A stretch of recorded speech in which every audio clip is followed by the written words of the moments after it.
பாலும் தெளிதேனும் பாகும் பருப்பும் இவை நாளும் கலந்துனக்கு நான் தருவேன். கோலம் செய்துங்க கரிமுகத்து தூமணியே, நீ எனக்கு சங்கத்தமிழ் மூன்றும் தா. யோனித்ய வச்சுதபதாம்புஜயுக்மருக்மவ்யாமோஹத ஸ்தைதராணி த்ரணாயமேனே அஸ்மத் குரோர் பகவதோசதேக சிந்தோஹோ ராமானுஜச்ச சரணோ சரணம் பிரபத்யே ராமானுஜ தாசோஸ்மி. ஸ்ரீ குபேரன் டிவி நேயர்கள் அனைவருக்கும் அநேக நமஸ்காரங்கள். சக்தி ஜோதிட குழுவின் சார்பாக ஐயங்கார் அவர்களும் அடியேன் சக்தி சுவாமி ஆகிய நானும் மாசி மாத பலன்களை பற்றி பார்ப்பதற்காக வந்திருக்கின்றோம். ஐயா அவர்கள் இப்போ மாசி மாதத்தை பற்றி விவரம் சொல்லுவாங்க. ஐயா, மாசி மாதம் சுபகிருத்து வருஷம் 2023 ஆங்கில வருஷத்தில் பிப்ரவரி மாதம் 13ஆம் தேதியிலிருந்து மார்ச் 14ஆம் தேதி வரலும் உண்டான மாதத்தை மாசி மாதம் அப்படின்னு சொல்கிறோம். மாசி மாதம் அப்படின்னு சொல்லும்போது சூரிய பகவான் மகரம்னு சொல்லக்கூடிய காலபுருஷ தத்துவத்தின் 10ஆம் இடத்துலேருந்து 11ஆம் இடத்துக்கு போகிறார். இதை கும்ப மாதம் அப்படின்னு அழைக்கப்படுகிறது. இந்த மாசி மாதம் பார்த்தீர்களேனா 11ஆம் தேதி கார்த்தால கிட்டத்தட்ட ஒரு 10:30 மணிக்கு இந்த மாதம் பிறகுது. இந்த மாதத்தில் மாதம் பிறகுறது அப்படின்னு சொல்லும்பொழுது சூரிய பகவான் மகரத்திலிருந்து கும்பத்துக்கு போகிறார். நம்மளுடைய முன்னோர்கள் சூரிய பகவான் ஒரு ராசியிலிருந்து அடுத்த ராசியை மாறிச்சுறத மாதம்னு பிரிச்சிருக்காங்க. இது 300 டிகிரியிலிருந்து 330 டிகிரி வரலும் இருக்கக்கூடிய இடமாக இந்த கும்ப மாதம், கும்ப ராசிக்கு சூரிய பகவான் போகிறார். சரி, இந்த மாதத்தில் பார்த்தீர்களேனா கோல்சார பிரகாரம் எப்படி இருக்குது அப்படின்றத பார்ப்போம். இந்த மாதம் பார்த்தீர்களேனா கோல்சாரத்தில் மேஷ ராசியில், அதாவது காலபுருஷ தத்துவத்தில் முதல் ராசியான மேஷ ராசியில் ராகு பகவானும், ரிஷப ராசியில் செவ்வாய் பகவானும், சப்தமத்தில் கேத்து பகவானும், அதற்கு பிறகு பார்த்தீர்களேனா புத பகவானும் சனி பகவானும் 10ஆம் இடமான மகரத்தில் இருக்காங்க. சூரிய பகவானும் சுக்கிர பகவானும் 11ஆம் இடம்னு சொல்லக்கூடிய கும்பத்தில் இருக்காங்க. மீனத்தில் குரு பகவான் இருக்கார். இந்த காலகட்டத்தில் பார்த்தீர்களேனா மாத கிரகங்கள் அப்படின்னு சொல்லக்கூடிய சூரியன், செவ்வாய், புதன் மற்றும் சுக்கிரன், இந்த 4 கிரகங்களும், அதாவது மாச கிரகங்கள்னு சொல்றது, இந்த கிரகங்கள் எங்கெங்க பயிற்சி ஆகுது, என்னென்ன மாற்றங்கள் கொடுக்கறது அப்படின்றதையும் பார்க்கலாம். சுக்கிர பகவான் 16ஆம் தேதி, அதாவது மாசி மாதம் ஒரு 4ஆம் தேதியே கும்பத்திலிருந்து மீனத்துக்கும், அதற்கு பிறகு பார்த்தீர்களேனா இந்த மாச கடைசியில், மாசி மாதத்தினுடைய கடைசியில் பார்த்தீர்களேனா 13ஆம் தேதி அப்படின்னு நினைக்கிறேன். அந்த 13ஆம் தேதி பார்த்தீர்களேனா உங்களுக்கு மேஷத்துக்கு போகிறார். அதனால் சுக்கிர பகவான் இந்த காலகட்டத்தில் பார்த்தீர்களேனா கும்பம், மீனம் மற்றும் மேஷம், இந்த 3 ராசிக்கும் போகிறார். இதை தவிர பார்த்தீர்களேனா புத பகவான் அப்படின்னு சொல்லக்கூடியவர், அவர் காலபுருஷ தத்துவத்தின் 10ஆம் இடத்துல இருந்து, அதாவது மகரத்தில் இருந்து 21/2/2023 அன்னைக்கு அவர் கும்பத்துக்கு போகிறார். அதற்கு பிறகு அவர் 9/3/2023 அன்னைக்கு அவர் மீனத்துக்கு போகிறார். இவர் மீனத்தில் இருக்கும் பொழுது பார்த்தீர்களேனா நீச்ச பங்கம் அடைஞ்சு நீச்ச பங்க ராஜயோகம் வருது.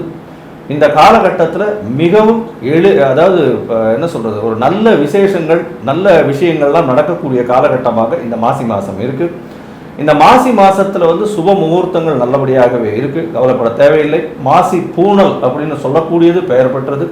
மாசியில் வரக்கூடிய திருமணங்களும் சரி, மாசியில் வரக்கூடிய கிரகப்பிரவேசங்களும் அதிகமாகவே இருக்கும். மாசி 1ஆம் தேதி, அதாவது என்ன சொல், அதாவது சிவபெருமானுக்கும் ஸ்ரீமன் நாராயணனுக்கும் உகந்த மாதமாக இந்த மாசி மாதம் எடுத்து சொல்லப்படுகிறது.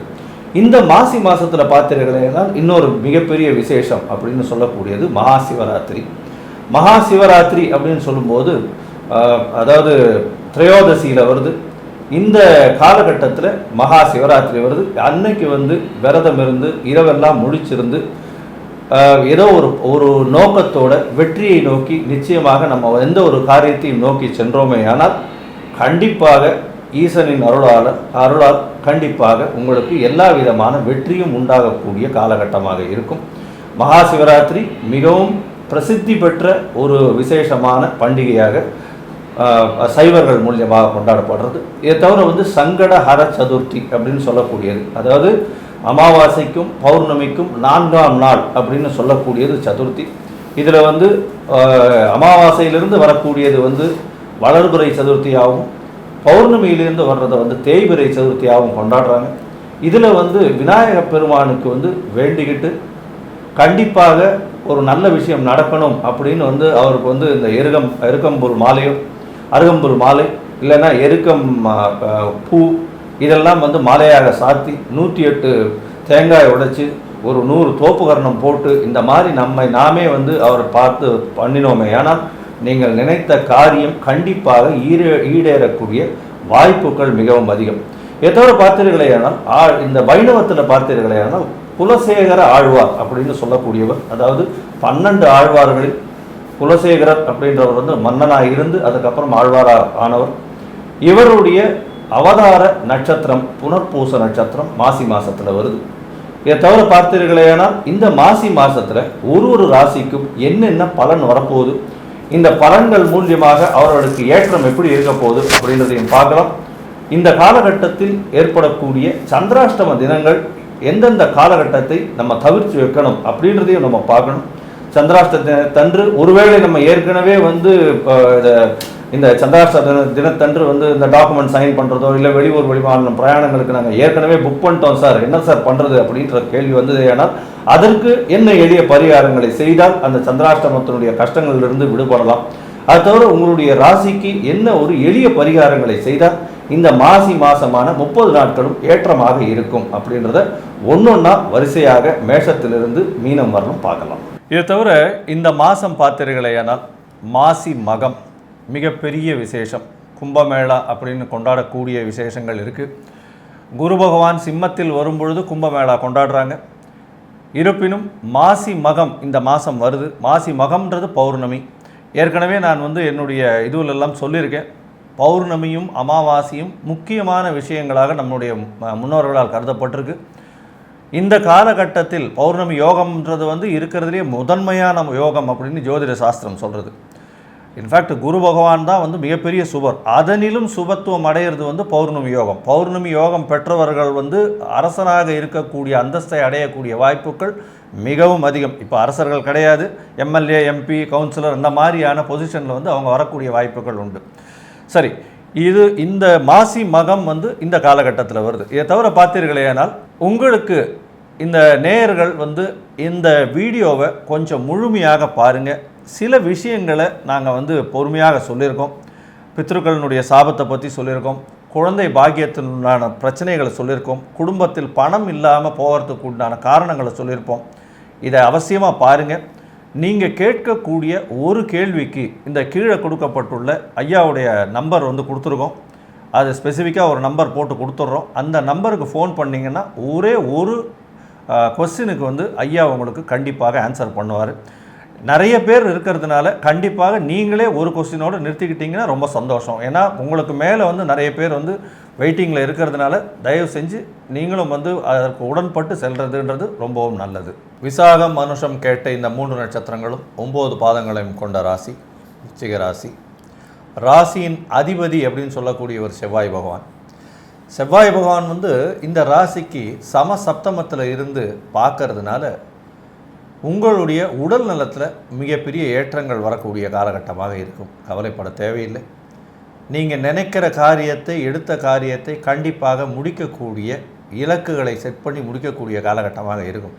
ஏன்னா நார்மலாக பார்த்தீங்களே, ஏன்னா இந்த விருச்சிக ராசிக்கு வருஷ கிரகங்கள் எல்லாமே கை கொடுத்து கொண்டு இருக்குது. ஆனாலும் குரு பகவான் வந்து 5ஆம் இடத்துல தனித்து இருக்கிறதுனால கொஞ்சம் பிரச்சனைகள் வந்து பண வருமானத்தில் இருக்குது, குழந்தைகள் மூலியம் தொல்லைகள் இருக்குது. இருந்தாலும் இந்த மாதம் பார்த்தீர்களேயானால் மாசி மாதத்தில் மாத கிரகங்கள்னு சொல்லக்கூடிய சூரியன், செவ்வாய், புதன், சுக்கிரன் இந்த 4 கிரகங்களை பற்றி நம்ம இப்போ பார்க்குறோம் பலன்களை சொல்கிறதுக்கு. சூரிய பகவான் வந்து உங்களுடைய ராசிக்கு, அதாவது இந்த விருச்சிக ராசிக்கு 9ஆம் அதிபதியான சூரிய பகவான் 4ஆம் இடத்துல போய் இருக்கார். இது வந்து ஒரு மிகப்பெரிய ஏற்றமான காலமாக இருக்கும். உங்களுடைய தந்தையின் சொத்துக்கள் கையில் வரக்கூடிய காலமாக இருக்கும். புதிதாக நீங்கள் வந்து வீடு மனை நிலங்கள் வாங்கக்கூடிய காலகட்டமாக இருக்கும். ஏன்னா செவ்வாய் பகவானும் உங்களுடைய ராசியை பார்க்குறார், அதை தவிர குரு பகவானும் உங்களுடைய ராசியை பார்க்குறார். உங்களுடைய 10ஆம் அதிபதி அப்படின்னு சொல்லக்கூடியவர் அவர் வந்து 4ஆம் இடத்துல, ஒரு கேந்திராதிபதி இன்னொரு கேந்திரத்தில் இருக்கிறது மிகப்பெரிய சிறப்பு. அது வந்து ஏன்னா 10ஆம் அதிபதி வந்து 4ஆம் இடத்துல இருக்கிறது மிகப்பெரிய சிறப்பு. இது சிறப்பாக இருக்கக்கூடிய காலகட்டமாக இருக்கும். ஏன்னா உங்களுக்கு தொழில் மூலியமாக அபிவிருத்தி அடைந்து அதில் சுகம் வரக்கூடிய காலகட்டமாக இருக்கும். வீடு மனை வாகனங்கள் வாங்கக்கூடிய காலகட்டமாக இருக்கும். கவலைப்பட தேவையில்லை. இந்த சூரிய பகவான் 4ஆம் இடத்துல கேந்திரத்தில் இருக்கிறது நிச்சயமாக இந்த விருச்சிக ராசிக்கு ஏற்றமான காலமாகவே இருக்கும். இதை தவிர பார்த்தீர்களேனால் செவ்வாய் பகவான் அவரும் பார்த்தீர்களா உங்களுடைய தனஸ்தானம் 2ஆம் இடத்தையும் பார்க்குறார். அதனால் பார்த்தீர்களா என்ன அப்படின்னா பணம் வருமானம் நல்லபடியாக இருக்கும். கவலைப்பட தேவையில்லை. ஆனால் வர்ற பணம் வந்து 12ஆம் இடத்துல கேது பகவான் இருக்கிறதுனால கண்டிப்பாக செலவுகள் கொஞ்சம் அதிகமாகவே இருக்கும். அதுவும் வந்து நீங்கள் கண்டிப்பாக வந்து உங்களுடைய முன்னோர்கள் வழிபட்ட கோவில் இல்லைன்னா சேத்திராடனம் இந்த மாதிரியான புது புது இடத்திற்கு, கோவில்கள் சம்பந்தப்பட்ட இடத்திற்கு, அதை தவிர வந்து இந்த சித்தர்கள் அவங்கெல்லாம் இருந்த இடத்திற்கு போயிட்டு வரக்கூடிய காலகட்டமாக இருக்கும். ஏன்னா கேத்து பகவான் 12ல் இருக்கிறதுனால இந்த ஞானிகள் சித்தர்கள் இவர்கள்லாம் இருந்த இடத்திற்கு போயிட்டு வரக்கூடிய காலகட்டமாக இந்த காலகட்டம் அமையும். இந்த விருச்சிக ராசிக்காரர்களுக்கு பார்த்தீர்களேயானால் இந்த 1 வருஷம் 2 வருஷமாகவே நல்லபடியாகவே போயிட்டுருக்கு. இருந்தாலும் பண வருமானம் கொஞ்சம் பிரச்சனையில் இருந்துகிட்ருக்கு. செவ்வாய் பகவான் பார்க்கறதுனால எவ்வளோ பணம் வந்தாலும் 12ஆம் இடத்தில் இருக்கக்கூடிய கேது பகவான் மூலியமாக அதீத செலவுகள் போயிட்டுருக்கு. அதனால் கொஞ்சம் ஜாகிரதையாக இருக்கிறது மிகவும் நல்லது அப்படின்றதையும் சொல்கிறோம். உங்களுடைய குழந்தைகளுக்கு வந்து போட்டித் தேர்வில் வந்து கண்டிப்பாக மிகப்பெரிய ஏற்றத்தை காண்பார்கள். கவலைப்பட தேவையில்லை. இதை தவிர வந்து இந்த மாதத்தில் சுக்கிர பகவானும் புத பகவானும் எந்தெந்த மாற்றத்தையும் ஏற்றத்தையும் கொடுப்பாங்க விருச்சிக ராசிக்கு அப்படின்றத கேட்போம். புதன் பகவானும் சுக்கிர பகவானும் ஏற்றத்தை தருவார்களான்னு கேட்டிருக்கிறீங்க. இப்போது இந்த சுக்கிர பகவான் வந்து இப்போது இந்த ராசிக்கு 4ஆம் இடத்துல இருக்கிறவர் 5ஆம் இடத்துக்கு போகிறார். அதாவது 16/2/2022 அன்னைக்கு 5ஆம் இடத்துக்கு போயிடுறாரு. அதே மாதிரி புதனும் வந்து புதன் வந்து இப்போ தற்சமயம், அதாவது இந்த மாதம் ஆரம்பிக்கிற போது இருக்கிறது வந்து மகரத்தில் இருக்கார். 21/2/2023 வரைக்கும் அவர் வந்து கும்பத்துக்கு போய்ட்றார். அப்போ சூரியனோட புதன் சேர்றார். அப்போ சூரியனோட புதன் இணையிற போதும் இந்த சுக்கிரன் வந்து மீனத்தில் போய் உச்சமடைகிறதுனாலையும் இந்த 2 பேருத்தினுடைய மாற்றம் அதே மாதிரி புதன் வந்து அங்கே 21ஆம் தேதி அன்னைக்கு போகிற புதன் அதுக்கப்புறம் பழையபடியும் 8/3 அன்னைக்கு மாறிடுறாரு. அவர் மீனத்துக்கே போடுறார். அப்போ அங்கே போய் நீச்ச பங்கம் அடைகிறார். இந்த மாதிரியான சூழ்நிலை இருக்கிற போது சூரியன் குரு சுக்கிரன் இணைவு, குரு ஆட்சி, சுக்கிரன் வந்து உச்சம். அப்போது உங்களுடைய ராசிக்கு 5ஆம் இடத்துல இருக்கார். அதனால வந்து இந்த பூர்வீக சம்பந்தப்பட்ட விஷயங்கள்லாம் இந்த காலகட்டத்தில் பார்த்துக்கிட்டிங்கன்னா பூர்வீகத்தில் இந்த சொத்து பத்து அதுகளில் வந்து ஏதாவது செயல்பாடுகள் செய்ய வேண்டி இருந்தால் அதில் வந்து முடக்கங்கள் இருந்ததுனாலோ இல்லை வந்து கோர்ட்டு கேஸு அந்த மாதிரி வம்பு வழக்குகள் இருந்ததுனாலோ இதையெல்லாம் இந்த நேரத்தில் நீங்கள் வந்து பார்த்திங்கன்னா உங்களுக்கு ஜெயமாகக்கூடிய வாய்ப்புகளையும் கொடுப்பாரு. அதே சமயத்தில் இந்த புதன் அங்கே போய் சேர்ந்ததுக்கப்புறம் புதன் நீச்ச பங்கம் அடைகிறார். இந்த புதன் வந்து உங்களுடைய ராசிக்கு 8ஆம் இடத்துக்கும் அதிபதி அவரே, 11ஆம் இடத்துக்கும் அதிபதி அவரே, 8-11 அப்போ 8-11 5ஆம் இடத்துல போய் நீச்சபங்கம் அடைஞ்சு தன் வீட்டையே 7ஆம் பார்வையாளரை பார்த்துடுறாரு. அப்போ தன் வீட்டையே 7ஆம் பார்வையாளரை பார்க்குற போது 11ஆம் வீட்டை பார்க்குற போது குரு பார்த்துருக்கார், உச்சம் எல்லாருமே பார்க்குறாங்க. ஏன்னா சப்தம பார்வை எல்லாருக்குமே உண்டு.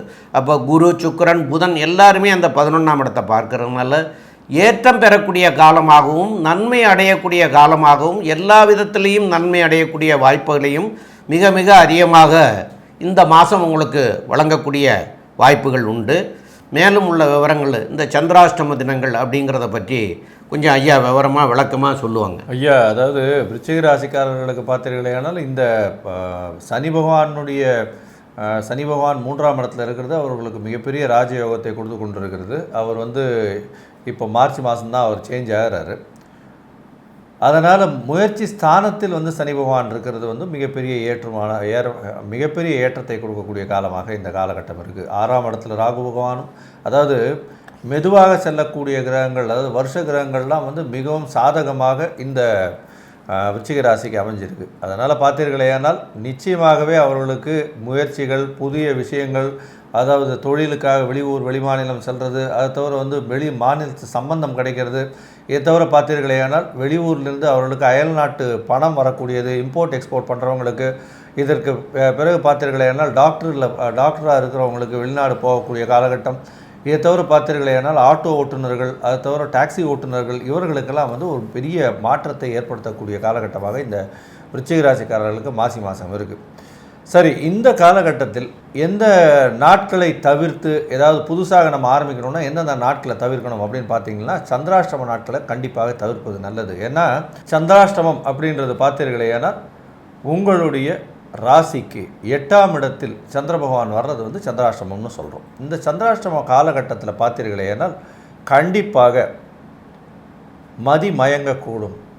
ஏன்னா மனோகாரகனாச்சே, மதி மயங்கக்கூடும். கண்டிப்பாக பிரச்சனைகள் வந்து வார்த்தைகள்னால் பிரச்சனைகள் வரும், உங்களுடைய செயல்பாட்டினால் பிரச்சனைகள் வரும். அதனால் இந்த காலகட்டத்தை தவிர்ப்பது நல்லது அப்படின்றது சொல்கிறோம்.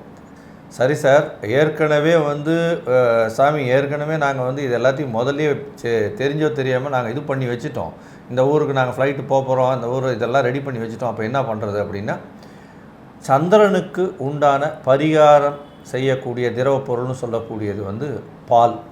இந்த பாலை வந்து பசும்பாலை வந்து சுட பண்ணி சாப்பிட்டுட்டு போகிறது மிகப்பெரிய ஏற்றத்தை கொடுக்கும். நீங்கள் போகிற காரியத்தில் சந்திராஷ்டமத்தினால் ஏற்படக்கூடிய தடங்கள் இல்லாமல் இருக்கும் அப்படின்றதையும் சொல்கிறோம். சரி, இப்போ சந்திராஷ்டம நாள் என்ன அப்படின்றது பார்த்தீர்களேனால் உங்களுக்கு விருச்சிக ராசிக்காரர்களுக்கு இந்த சந்திராஷ்டம நாள் அப்படின்னு சொல்கிறது வந்து 1/3/2023 2/3/2023 வரலும் உண்டான இந்த 2 நாட்கள் நிச்சயமாகும். அதை தவிர வந்து 28ஆம் தேதி பகல் 2:45 வந்து சந்திராஷ்டம காலம் ஆரம்பிக்கிறது. 28ஆம் தேதி பிப்ரவரியிலிருந்து பகல் 2:30 மணியிலிருந்து மார்ச் 1 மார்ச் 2 இந்த 3 நாட்கள் வந்து சந்திராஷ்டமம் இருக்குது. இந்த காலகட்டத்தை முடிஞ்சவர்களும் தவிர்க்கிறது நல்லது. இப்போது இந்த விருச்சிக ராசிக்காரர்களுக்கு என்னென்ன கோவில்களுக்கு சென்று எளிய பரிகாரங்கள் செய்யலாம் அப்படின்றத ஐயா சொல்லுவார்.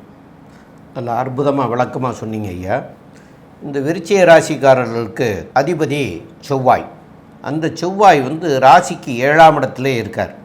இந்த ராசிக்கு 7ஆம் இடத்துல இருந்து தன்னுடைய பார்வையாக 7ஆம் பார்வையாக லக்னத்தையும் 8ஆம் பார்வையாக தனஸ்தானத்தையும் பார்த்துருக்கிறது வந்து மிக மிக சிறப்பு தான். இது மற்ற வருஷ கிரகங்கள்லாம் நல்ல நிலைமையில் இருக்குது. ராகு 6ல் இருக்கிறது சிறப்பு, கேது 12ஆம் இடத்துல இருக்கிறது சிறப்பு, குரு 5ஆம் இடத்துல இருக்கிறது சிறப்பு, சனி 3ஆம் இடத்துல இருக்கிறது சிறப்பு. எல்லா விதத்துலேயும் சிறப்பாக தான் இருக்கிறாங்க. ராசியாதிபதியும் சிறப்பாக இருக்கார்.